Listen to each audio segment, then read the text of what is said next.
Avis vascular center మన దేశంలోనే the best varicose vein hospital.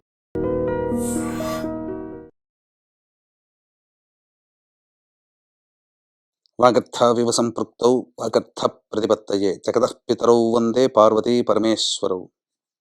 ఆదిత్యాయ చ సోమాయ మంగళాయ బుధాయ చ గురు శుక్ర శనిభ్యశ్చ రాహవే కేతవే నమః. శృంగేరి జగద్గురు పీఠాధిపతులకి, కంచి పీఠాధిపతులకి నమస్కారములు తెలియచేసుకుంటూ కార్యక్రమాన్ని ప్రారంభిద్దాం. వీక్షించేటువంటి ప్రేక్షకుల్లో ఈరోజు ఒక చక్కటి విషయాన్ని తెలుసుకోబోతున్నాం. ఈ విషయం మన ప్రతి కుటుంబంలో ఎక్కడో ఒక చోట ఈ సందర్భాలు చెప్పుకునే సందర్భాలు వచ్చి ఉంటాయి. ఇప్పుడు సోషల్ మీడియా వ్యాప్తముగా అందరికీ కూడాను చర్చకి లేవనెత్తినటువంటి అంశము వైష్ణవి అనే యూట్యూబర్ యొక్క హత్యకు సంబంధించినటువంటి విషయం. పూర్వాపరాలు కనుక మనం పరిశీలించినట్లయితే గర్భవతిగా ఉన్నటువంటి వైష్ణవిని సొంత భర్త అయినటువంటి హరిబాబు సంహరించడం జరిగింది. అంటే మనం గమనించుకున్నట్లయితే ఇది ఒక సైకో వ్యక్తిగా ఉన్నటువంటి వ్యక్తి సంహరించడమా, లేకపోతే కారణాలు ఏవైనప్పటికీ కూడా పరిస్థితులు అలా వచ్చుంటాయా, జాతకరీత్యా ఏవైనా దోష ప్రభావాలు అనేటువంటివి ఉన్నప్పుడు ఈ విధంగా జరుగుతాయా? ఎందుకనంటే ఏ వ్యక్తి అయినప్పటికీ కూడాను తన సొంత వాళ్ళని ప్లాన్ ప్రకారం కాకుండా అన్ప్లానెడ్గా సంహరించాలనే కోరిక ఆవేశంలో జరిగినటువంటిది. ఈ మధ్యకాలంలో మనం చూసినట్లయితే ఎంతోమంది భార్యలు తమ సొంత భర్తల్ని చంపుకుంటున్నారు, భర్తలు భార్యను చంపుకుంటున్నారు. కానీ ఇది ఒక ఆవేశములో తీసుకున్న అనాలోచిత నిర్ణయం వల్ల అమ్మాయి చిన్న పిల్లండి, 19 ఏళ్ళు కూడా లేవు, అది పైగా గర్భవతి కూడా, విచక్షణారహితముగా ఆయన సంహరించడం జరిగింది భర్త. ఇక్కడ కొన్ని అంశాలు మనం పరిగణలోకి తీసుకుంటే ఇలాంటి సిచ్యుయేషన్స్, ఇలాంటి దుర్మరణాలు కుటుంబంలో ఎందుకు జరుగుతాయి, ఏ దోష ప్రభావం వల్ల ఇట్లాంటి సంఘటనలు తరచూ ప్రతి కుటుంబంలో జరుగుతాయి అనుకుంటే, తండ్రి వైపు లేదా భర్త వైపు 6 తరాలు, తల్లి వైపు లేదా భార్య వైపు 3 తరాలలో ఏవైనా దుర్మరణాలు గనక ఉన్నట్లయితే, దుర్మరణాలు అంటే ఇక్కడ ప్రధానంగా పంచశాప ప్రభావాల ఫలితము వలన ఈ సంబంధించినటువంటివి కలుగుతాయి. పంచశాపాలంటే స్త్రీ శాపము, గురుశాపము, దైవశాపము, సర్పశాపము, పితృశాపము. ఈ 5 రకాల శాప ప్రభావాలు ఉండడమే కారణం చేత కుటుంబంలో ఇలాంటి అస్తవ్యస్తమైనటువంటి జీవన విధానము, అనాలోచిత నిర్ణయాలు అనేటువంటి జరుగుతాయి. ఇంతకుముందు చెప్పుకున్నాం కదా, దుర్మరణాలంటే. దుర్మరణాలు అనగా road accident, fire accident, suicide attempt, నదిలో బావిలో పడి చనిపోవడము, ఇంట్లోంచి వెళ్ళిపోవడం, లివర్ ఫెయిల్యూర్, కిడ్నీ ఫెయిల్యూర్, క్యాన్సర్తో చనిపోవడము, 60 సంవత్సరాల లోపల కుటుంబ సభ్యులు ఎలాగైనా హార్ట్ అటాక్తోనైనా ఎలాగైనా చనిపోయినా, లేదా 60 సంవత్సరాలు దాటినా కూడా ఇప్పుడు చెప్పబడినటువంటి కారణం చేత దుర్మరణాల చేత మరణించిన, పెళ్లి కాకుండా బ్రహ్మచారిగా కన్యగా మరణించిన, పిండ ప్రదానాలు కుటుంబంలో చేయలేకపోయినా, అలాగే ఏ కుటుంబంలోనైతే స్త్రీ హత్య, గోహత్య, బ్రాహ్మణ హత్య, పాముని చంపిన, పిల్లిని చంపిన, భ్రూణ హత్యలు జరిగిన, ఇవన్నీ కూడా పంచశాప ప్రభావాలు కుటుంబంలో ఉన్నట్టే లెక్క. దీని వలన అనేక అనాలోచిత నిర్ణయాలు కుటుంబంలో జరిగి ప్రాణాలు కోల్పోవలసినటువంటి పరిస్థితి వస్తుంది. అంటే మరి ఎవరి కుటుంబంలో జరిగాయండి? ఇద్దరి కుటుంబంలో, వైష్ణవి లేదా హరిబాబు కుటుంబంలో అంటే, వైష్ణవి తల్లి ఒక సందర్భంలో చెప్పింది, హరిబాబు వాళ్ళ సొంత తల్లి తన భర్తని ఆత్మహత్య చేసుకున్నట్టు చిత్రీకరించడము, లేకపోతే సంహరించి ఆ విధంగా అనగా హార్ట్ అటాక్తో పోయాడని చెప్పడం జరిగిందని అన్నారు. ఏమైతేనేమి హరిబాబు వాళ్ళ యొక్క తండ్రి 60 సంవత్సరాల లోపలే చనిపోయి ఉంటాడు. ఒక దుర్మరణం కుటుంబంలో మరొక మారు బలిని కోరుకుంటుంది. అందుకే ఆ స్థితి తండ్రి తరంలో జరిగింది, కొడుకు తరంలో తన సొంత భార్యకే జరిగింది. అది తన చేజేతులారా జరిగింది. ఇది శోచనీయమని చెప్పవచ్చు. అయితే ఇలాంటి స్థితి ప్రతి కుటుంబంలో ఉంటుందండి. ఎందుకనంటే నా దగ్గరికి ఒక భార్యాభర్తల అపాయింట్మెంట్ కోసం రావడం జరిగింది. మా పెద్దమ్మాయి సూసైడ్ చేసుకుందండి, మిగిలిన అమ్మాయినైనా జాగ్రత్తగా కాపాడుకుందామని కంటికి రెప్పలా కాపాడుకుంటే 6:30, 7 గంటల వరకు మాతోనే చక్కగా మాట్లాడుతూ ఉండి తను కూడా సూసైడ్ చేసుకుంది. ఇద్దరి పిల్లల జీవితానికి కారణం తెలవట్లేదండి. అంటే ఒక దుర్మరణము మారుబలిని కోరుకుంటుంది. కాబట్టి కేవలం మన కుటుంబంలో జరగలేదు, మన పెదనాన్నల కుటుంబంలో జరిగింది, బాబాయిల కుటుంబంలో జరిగింది, లేదా చిన్నతాత, పెదతాత, ముత్తాతల కుటుంబంలో జరిగింది, మనకు సంబంధం లేదు కదా అని మాత్రం ఏమాత్రం అనుకోకండి. దీన్ని ఎలా మనం గుర్తించాలి అనంటే, మనం కుటుంబంలో, బంధువులలో ఎవరైనా వ్యక్తి చనిపోతే మైల పట్టగలిగే బంధుత్వం ఉన్నంత వరకు ఈ యొక్క దోష ప్రభావం అనేటువంటిది ఆ కుటుంబాల్లో సంచరిస్తుంది. కాబట్టి ఒక దోషంలో జరిగినటువంటి తప్పు మరి యొక్క తరానికి దారి తీస్తుంది ఆ తప్పు. దీనికి చక్కటి ఉదాహరణే నందమూరి తారక రామారావు గారి ఫ్యామిలీ. చిన్నప్పుడు పెద్ద కొడుకు రామకృష్ణ మశూచి వ్యాధితో, అలాగే తండ్రి గారు కారు యాక్సిడెంట్‌లో, తన కొడుకైనటువంటి హరికృష్ణ, అలాగే హరికృష్ణ కొడుకు మరియు ఎన్టీ రామారావు గారి కూతురు ఉమామహేశ్వరి, తమ్ముడైనటువంటి త్రివిక్రమరావు పెద్ద కొడుకు అనగా కళ్యాణ్ చక్రవర్తి అన్న, వీళ్ళందరూ దుర్మరణాలే. అలాగే ఎన్టీ రామారావు గారి మనవరాలు కూడా సూసైడ్. అలాగే ఇంకా చూసుకున్నట్లయితే మన ఆరాధ్య నటుడైనటువంటి ఎన్టీఆర్ గారు కూడా మరణం అంచుదాకా వెళ్ళి రావడం జరిగింది. కాబట్టి ఒక సంఘటన, 2 సంఘటన ఇవన్నీ మన కంటి ముందు కనబడుతున్నప్పుడు మన కుటుంబంలో గనక ఈ పంచశాప ప్రభావాలు ఉంటే అది మళ్ళీ భవిష్యత్తు తరానికి ఇబ్బంది పెడుతుంది. దీన్ని మనము ఏమరపాటుగా మనం ఉన్నాము అనంటే ఖచ్చితంగా ఆ దోషము మన కుటుంబంలో పట్టి పీడిస్తుంది. తద్వారా మనం ఈరోజు చూసుకునే చిన్న మొత్తం అయ్యేటువంటి డబ్బు ఖర్చుకి ఒక తరములో ఒక నిండు ప్రాణాన్ని మనం చేజేతులారా కోల్పోవలసి వస్తుంది. అందుకనే దీన్ని దృష్టిలో పెట్టుకునే మన పీఠం ఆధ్వర్యంలో 2013 సంవత్సరం నుంచి ప్రతి నెల ఈ సంబంధించినటువంటి పంచశాప నివృత్తి పూజలు, హోమాలు అనేటువంటివి సశాస్త్రీయంగా దగ్గరుండి చేయించడం జరుగుతుంది. అలాగే మొన్న మార్చి 17వ తారీఖు రోజున జరిగింది. రేపు ఏప్రిల్ 17వ తారీఖు రోజున కూడా జరపబడుతుంది. అంతేకాకుండా ఈ సంబంధించినటువంటి ఈ పంచశాప ప్రభావాలు అనేటువంటిది చాలామంది గూగుల్‌లో వెతుక్కొని వెళ్ళిపోతున్నారు.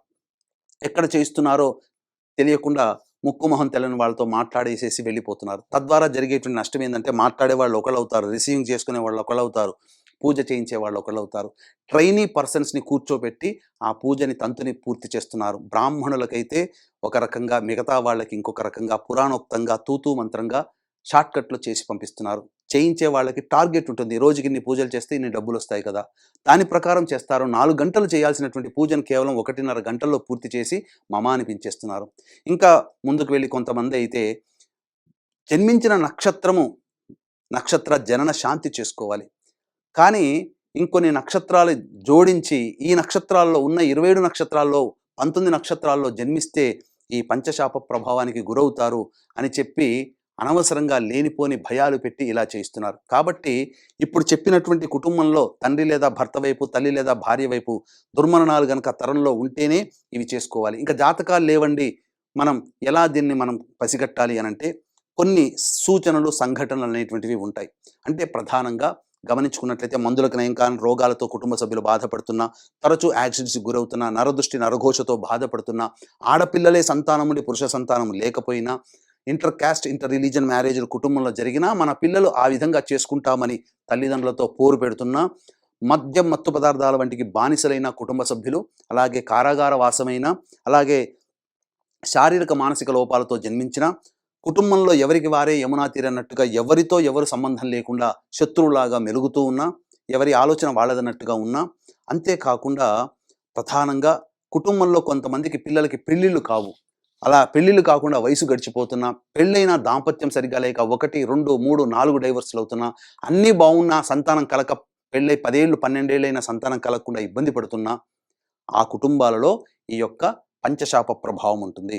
అంతేకాకుండా ఇంట్లో గోడలకి క్రాక్స్ వచ్చినా, నల్లాలు ఎన్ని కొత్తవి మార్చినా వారం బావుంటాయి, తర్వాత బొట్టు బొట్టుగా నీరు కారుతున్నా, ఇంట్లో జిల్ల పురుగులు, బొద్దింకల బెడద ఎక్కువగా ఉన్నా, చేతిలోని ఆహారం జారిపోతున్నా, పొయ్యి దగ్గర మనం కూర్చుంటాము, కానీ ఎప్పుడు తరచు వారంలో 4, 5 సార్లు పాలు పొంగిపోతున్నా, మన దగ్గర మనం చూస్తుండగానే పాలు పొంగిపోతున్నా, అంతేకాకుండా పెద్దలు, చనిపోయిన వాళ్ళు తరచూ కలలో కనిపిస్తూ ఉన్నా, కారాగార వాసమైనట్టు కలలు వచ్చినా, తాను మరణించినట్టు కల వచ్చినా, అంతేకాకుండా ఎన్నో పూజలు చేశాం, మొక్కని దైవం అంటూ లేదు, తిరగని చెట్టంటూ లేదు, పుట్టంటూ లేదు అని చెప్పి విసిగి వేసారి ఇక దేవుడు లేడు అనే స్థితికి వచ్చిన కుటుంబాలలో, అలాగే మీతో పాటు వివాహమైన కొన్ని కుటుంబాలుంటాయి. ఆ కొన్ని కుటుంబాలు బాగా పైకి ఎదుగుతాయి, కొన్ని కుటుంబాలు ఎక్కడ వేసిన గొంగడక్కడే. అనక బొదుగుదల లేని జీవితాన్ని గడుపుతున్నా, అంతేకాకుండా బాగా సంపాదించి, లక్షల కోట్లు సంపాదించి ఒక అనాలోచిత నిర్ణయం, పెట్టుబడులు పెట్టడమో, స్టాక్స్‌లో పెట్టడమో, అప్పివ్వడం ద్వారా పూర్తిగా నష్టపోయినా, ఏ జన్మలో ఏ పాపం చేసుకున్నాంరా, నరకయాతన అనుభవిస్తున్నాం అని చెప్పి తరచూ బాధపడుతున్నా, అటువంటి కుటుంబాలలో ఈ యొక్క పంచశాప ప్రభావాలు అనేటువంటివి ఉంటాయి. అంతేకాకుండా స్త్రీ హత్య, గోహత్య, బ్రాహ్మణ హత్య, పిల్లిని చంపిన, పాముని చంపిన, కాలసర్పదోషంలో జన్మించిన, కరోనాలో చనిపోయిన, ఇక ముఖ్యంగా గమనించుకున్నట్లయితే భ్రూణ హత్యలు, అబార్షన్స్ జరిగిన, అబార్షన్స్ చేయించుకున్న, ఒకటా రెండా, ఇవన్నీ కూడా పంచశాప ప్రభావాలకి గురైనట్టే లెక్క. కాబట్టి ఈనాడు వైష్ణవి కుటుంబంలో అనగా వైష్ణవికి జరిగినటువంటి దోషము ఇంకే కుటుంబంలో జరగకూడదు. ఎందుకనంటే ఏ వ్యక్తి కూడా తన సొంత వాళ్ళని చంపుకోవాలని అనుకోడు. చంపడం మాత్రం హరిబాబుది ముమ్మాటికి తప్పే, అందులో సందేహం లేదు. చిన్న పిల్లండి, ఏం తెలుస్తుంది? 18 ఏళ్ళు 19 ఏళ్ళు అమ్మాయి కదా, ఏం తెలుస్తుంది? అందున గర్భవతి, తన రూపమే పెరుగుతుంది కదా. ఆ మాత్రం మమకారం లేకుండా, కనికరం లేకుండా, మనస్సుని రాయి చేసుకుని ఆగ్రహావేశంతో ఆ కట్టుకున్న భార్యని చంపడం అంటే ఎంత కిరాతకమైన మనస్సు రావాలి. ఆ మనస్సు రావాలంటే కూడా ఈ యొక్క వ్యక్తికి మరి చిన్నప్పటి నుంచి, పుట్టినప్పటి నుంచి పెరిగినటువంటి వాళ్ళు పెళ్లి చేసేటప్పుడు ఆ వ్యక్తి ఎటువంటి వాడని విచారించి చేసి ఉంటారు కదా. పైగా ఈ హరిబాబు అనే వ్యక్తి వెంటబడి వేధించి పెళ్లి చేసుకుంటా, నువ్వు లేకపోతే చచ్చిపోతా అని చెప్పి ఆ విధంగా పెళ్లి చేసుకొని ప్రాణప్రదంగా చూడాల్సినటువంటి భార్యని ఇంత కర్కశంగా చంపడానికి గల కారణము ఏ రకమైనటువంటి గ్రహ ప్రభావాలని అనుకుంటారా? ఇది ఆ కుటుంబంలో అంతకుముందు జరిగినటువంటి దుర్మరణాలు ఈ విధంగా మారుబలని కోరుకోవడం వల్ల జరుగుతాయి. కాబట్టి పూర్వకాలంలో ఇలాంటివి లేవే, ఇబ్బందులు వచ్చాయి, అమ్మాయికి అబ్బాయికి పడలేదు, ఏదైనా దూరం జరిగి ఉండి కొంతకాలం దూరం జరిగినా లేదా విడాకులు తీసుకున్నా సమసిపోయేదే. కానీ ఈ యొక్క దుశ్చర్య చేయడం వల్ల తనకి కూడా రేపొద్దున భవిష్యత్తులో ముప్పే కదా. చదువుకున్నాడు, జాబ్ చేస్తున్నాడు, 10 మందిలో తిరుగుతున్నాడు, ఒక్క ఆలోచన నిర్ణయం తట్టలేదా? కానీ ఈ శాప ప్రభావాలు ఉన్నప్పుడు మనిషిని అతలాకుతలం చేస్తాయి. అన్నీ నోటి దాకా వచ్చి వెనక్కి వెళ్ళిపోతుంటాయి. ఏ సమస్య అయినా కానీ సమస్య తీరుతున్నట్టుంటుంది, సమస్య తీరదు. కాబట్టి ప్రధానంగా ఇక్కడ గమనించాల్సినటువంటి అంశం ఏంటంటే, వీక్షించేటువంటి ఐ డ్రీమ్ ప్రేక్షకులు కూడా ఈ పంచశాప ప్రభావాలు లేవనుకోండి, మనిషికి ఆలోచన వస్తుంది, నేను కొద్దిగా దూరంగా జరిగితే పోతుంది, లేదా అక్కడ సమయంలో కొట్లాడే సమయంలో బయటికి వెళ్ళిపోతే సమస్య పూర్తిగా సమసిపోయేది. కానీ ఆ శాప ప్రభావం ఉన్నప్పుడు ఆ విధంగా జరగనివ్వదు, నాశనాన్ని కోరుకుంటుంది, దుర్మరణాలు.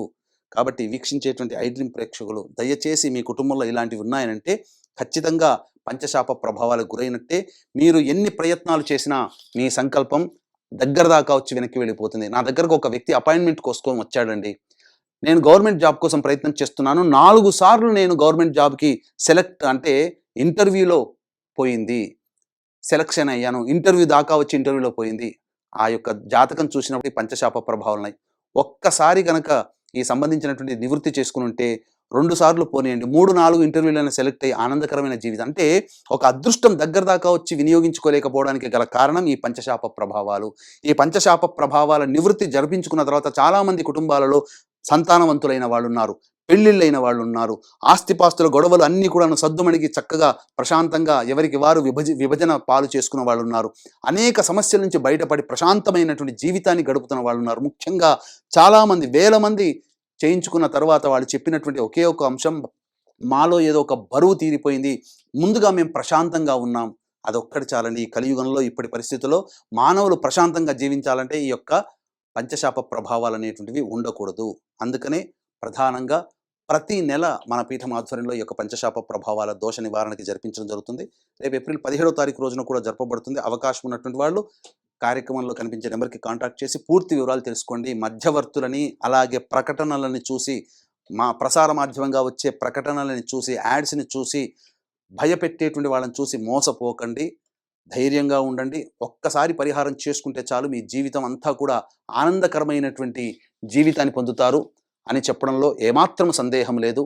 ఇక రాలేని వాళ్ళ కోసం బ్రాహ్మణుని కర్తగా పెట్టి కూడా చేయించడం జరుగుతుంది. స్వయంగా రాలేని వాళ్ళు, అనారోగ్య పరిస్థితులు, విదేశాల్లో ఉన్నటువంటి వాళ్ళు, ముఖ్యంగా ఈ యొక్క పంచశాప ప్రభావాన్ని జరిపించుకున్న తర్వాత ఎంతోమందికి H1B వీసాలు కూడాను శాంక్షన్ అయిన సంఘటనలు ఉన్నాయి. కాబట్టి ఇటువంటి అవకాశాన్ని అందరూ వినియోగించుకోండి. కేవలం వైష్ణవి, హరిబాబుకు సంబంధించినదే కాకుండా ప్రతి కుటుంబంలో ఇలాంటి దుర్మరణాలు ఎక్కడో ఒక చోట ఉంటుంటాయి. సర్వసాధారణమైనటువంటి ఈ కాల పరిస్థితుల్లో ప్రతి వాళ్ళు చేయించుకోదగినటువంటి పరిహారము ఈ పంచశాప నివృత్తి హోమం అని చెప్పడంలో ఏమాత్రం సందేహం లేదని చెప్పవచ్చు. సర్వం శ్రీ ఉమామహేశ్వర పరబ్రహ్మార్పణమస్తు.